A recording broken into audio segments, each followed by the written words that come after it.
população idosa cresceu consideravelmente nas últimas décadas. Melhoras nos aspectos de higiene e os cuidados médicos aumentaram notavelmente a expectativa de vida. Ao decorrer dos anos, o organismo humano passa por um processo natural de envelhecimento, provocando alterações funcionais e estruturais. Nesse processo de senescência, o número de neurônios decai em função da idade. A destruição das células nervosas é muito intensa e se inicia logo após o nascimento, ou mesmo antes, seja por apoptose, em que um agente externo ativa genes que iniciam a morte celular, ou pela morte programada, em que a destruição da célula é desencadeada por ela mesma. Menos de 10% dos neurônios morrem ao longo da vida, mas os efeitos aparecem na deterioração de muitas funções. Somente sua grande capacidade de adaptação e replicação funcional é que evita a catástrofe funcional do sistema nervoso do idoso.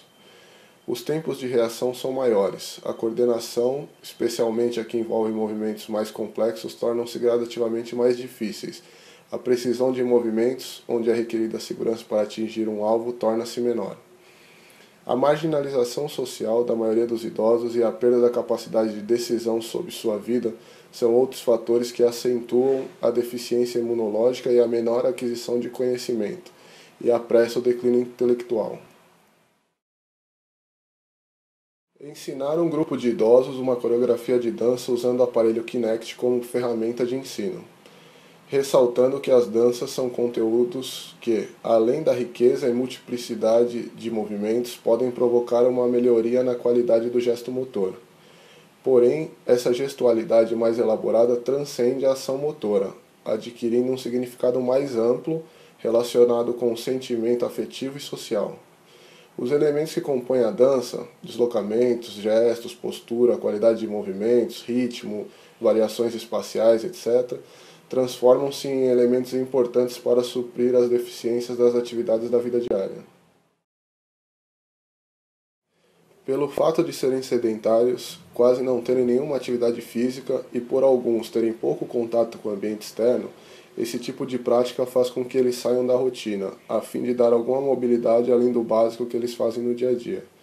Várias alternativas estão se mostrando bastante usadas hoje em dia para atenuar essas alterações e melhorar o processo de envelhecimento, tais como aparelhos e jogos eletrônicos, voltados para atividades como treino de força muscular e resistência, mobilidade articular e flexibilidade muscular, exercícios aeróbicos, jogos de equilíbrio, socialização, inserção nas novas tecnologias, lazer, entre outros, visando a manutenção e aprimoramento das funcionalidades nas áreas físicas, cognitivas e afetivas. Participaram do estudo 12 voluntários atendidos no abrigo Bezerra de Menezes, Unidade Penha, de ambos os sexos, entre 65 e 90 anos de idade. Os idosos pertencem a uma categoria de pessoas especiais diferenciadas de outras faixas etárias. Portanto, propostas metodológicas que identifiquem-se com suas necessidades de realização são necessárias. Uma proposta de educação nessa fase de vida do ser humano deve levar em consideração as condições psicológicas, as suas possibilidades físicas, as suas motivações e seus interesses próprios da idade e os aspectos culturais que cercam os indivíduos. Em outras palavras, devem levar em consideração a história de vida de cada um, sempre tendo em conta que os idosos foram criados num sistema tradicional onde eram meros receptores de informações e os reflexos disso são perceptíveis no seu comportamento, quase sempre passivo e conformista. O programa de ensino foi composto inicialmente por aulas semanais, com duração de 60 a 90 minutos durante 10 semanas, divididas em aulas com e sem o uso de aparelho. Foram usados uma série de jogos a fim de estimular a aprendizagem dos passos e a interação dos indivíduos com o aparelho por meio de reprodução. Para as aulas sem o uso do aparelho, foi adotado o estilo de ensino por comando-tarefa. Como método objetivo na avaliação de aprendizagem e retenção, foi usada a quantidade de acertos num determinado jogo, no qual o indivíduo tem por objetivo pisar nas luzes dentro do ritmo imposto pelo aparelho.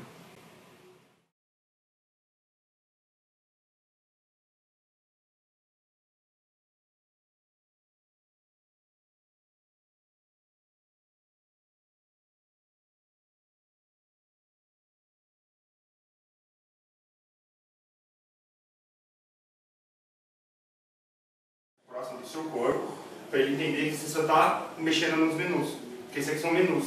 Cada quadradinho desse tem uma opção diferente. Esse quadrado é para voltar para a opção anterior. Agora, só levanta a mão até chegar nesse quadrado. Neste primeiro contato com a nova tarefa, os processos cognitivos começam a ser desenvolvidos. A orientação espacial, de acordo com as novas referências, começam a ser calculadas. Dona Zeni começa a entender a relação entre os movimentos do mundo real e as consequências no virtual. Então você colocar a mão mais próximo do corpo. Agora, para voltar, lembra, segura a mão na lateral. Um pouco mais alto. Aí, só esperar que ele apareça ali no lado, achando que você vai voltar ao jogo. Após definir os movimentos necessários para a execução da tarefa, as capacidades físicas e motoras começam a interagir entre si, buscando harmonizar a execução dos movimentos, de acordo com a métrica dos estímulos solicitados pelo jogo. Flexibilidade, agilidade e equilíbrio estático buscam a melhor combinação para a eficácia do movimento.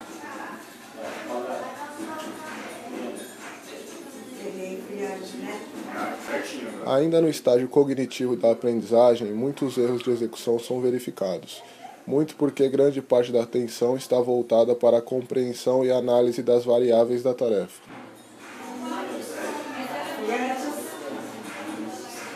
Esse é para trás, o amarelo? Não, o amarelo é para frente. Não tem nem como para trás. Não tem.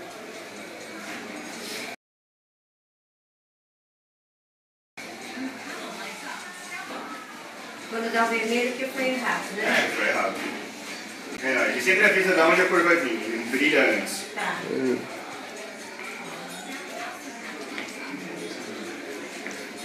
Na hora que passa o tempo, já dá o vermelho, né? Passar o tempo ele dá vermelho.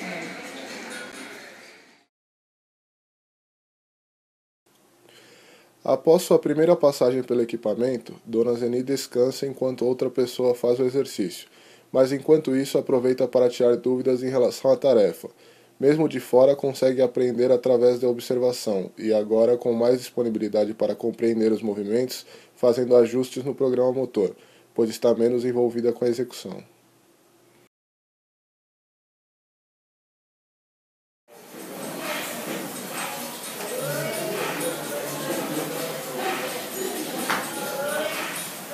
Pode pôr um pouco mais devagar? Esse é mais devagar, né? Esse é o mais devagar, que parece. Em outra passagem no aparelho, demonstra ter assimilado os movimentos necessários e o foco passa a ser na organização rítmica do movimento. Ajustar o deslocamento com o tempo exigido requer uma agilidade que é dificultada por questões biomecânicas. O movimento lateral sem o deslocamento do corpo no eixo frontal impede a execução do mesmo. Desloca o centro de gravidade, sobrecarregando o membro inferior esquerdo que não suporta o peso do corpo, causando um desequilíbrio. Utilizamos jogos variados para auxiliar na interação com o equipamento e compreensão espacial, além de analisar as capacidades e restrições de cada um. Dona Zeni demonstrou movimentos enrijecidos e sem fluência corporal, o que, por não ter restrições clínicas, sugere falta de práticas variadas das habilidades motoras básicas nas fases iniciais de vida, o que pode ser explicado por ser a única dentre as pessoas analisadas que cresceu no ambiente urbano e que também referiu não ter sido praticante de danças ao longo da vida. Fora do aparelho, trabalhamos atividades que permitiam maior autonomia dos praticantes em relação à frequência de repetição e sequência dos movimentos, buscando aprimorar o gesto motor e tempo de reação. Na execução da coreografia final, manteve a pouca influência gestual e também pouco utilizou os movimentos de membros inferiores trabalhados. No vídeo também pode ser analisada a percepção individual baseada nas referências anteriores de cada uma, já que a reprodução de ambas é baseada no mesmo estímulo.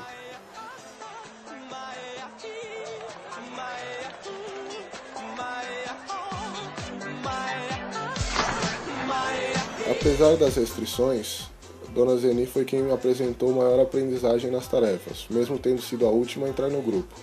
Isto deve-se, parte, à sua grande motivação em participar das atividades por gostar de novidades e por ter reconhecido na proposta um ganho pessoal importante, pois poderia brincar com seus netos que não saem do videogame. Somam-se a isto o maior nível de instrução, que facilitava na compreensão das tarefas, e as melhores condições físicas e menores restrições clínicas que favoreciam na execução dos exercícios.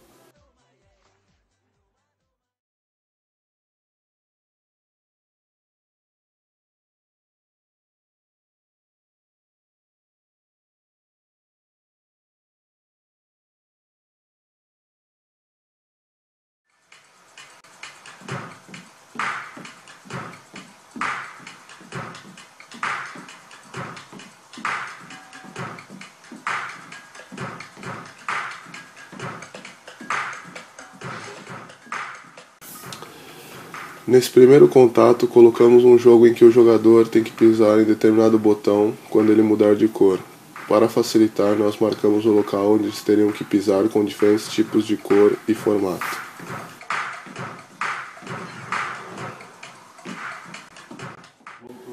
Na segunda aula, pudemos perceber certa dificuldade em acertar a sequência pedida, devido também à sua idade, pois há um declínio no número de neurônios e, consequentemente, uma menor interação sináptica, dificultando ainda mais nos disparos dos movimentos até a placa motora dos músculos exigidos para o movimento. Ao jogar, podemos perceber que a Donaldina tem um sobrepeso, e somado à idade avançada, isso provavelmente lhe causou um desvio na coluna, uma hiperlordose, causando um desequilíbrio postural que pode lhe causar dores.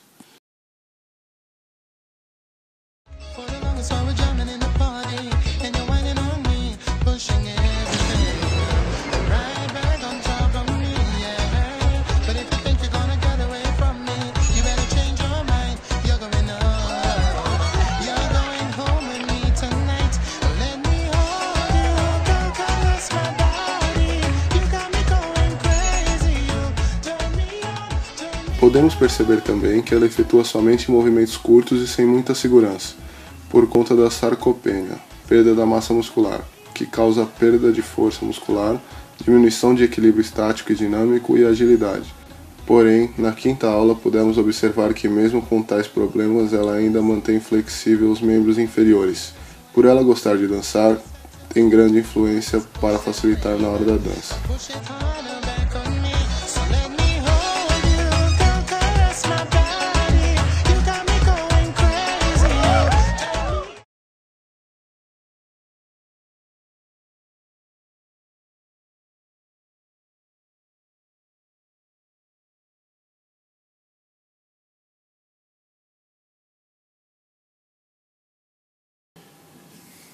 Tem problemas de vista porque um sapo excretou veneno em seu olho.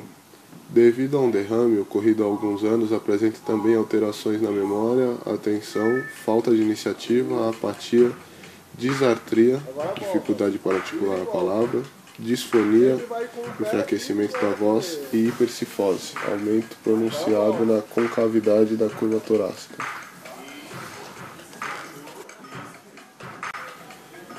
Na primeira aula, o Sr. José Reis apresentava muita dificuldade na compreensão e execução dos movimentos pedidos pelo aparelho, havendo uma grande dificuldade em se orientar no espaço virtual e como seus movimentos interagiam com o aparelho.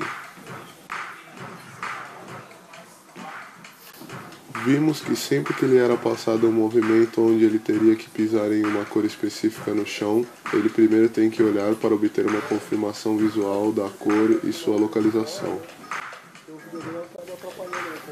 O Sr. José tem o seu sistema cognitivo afetado, dificultando o processo de aprendizagem e organização do movimento exigido pelo jogo, e devido à sua dificuldade em se movimentar, a hipercifose e o problema de audição causado pelo AVC, quase todo o feedback dado ao longo do exercício é pouco aproveitado. Esse déficit de atenção e coordenação nas habilidades motoras fica evidenciado nessa aula, em que o Sr. José tem que copiar os movimentos da Dona Altina, pois ele simplesmente ignora os movimentos dela, se concentrando em movimentos aleatórios.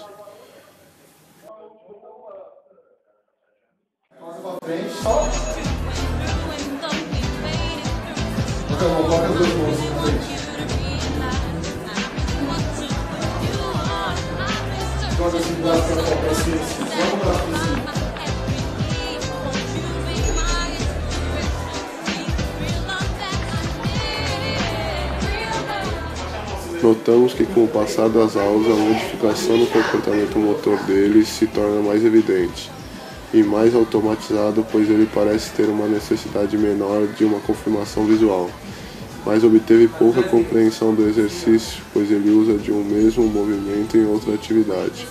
Quando lhe foi passado o exercício da dança, ao qual ele teria que acompanhar os movimentos mostrados no jogo, ele ainda usa os movimentos passados no jogo anterior, ou simplesmente copiava os movimentos mostrados pelo professor, mas nunca o mostrado no jogo.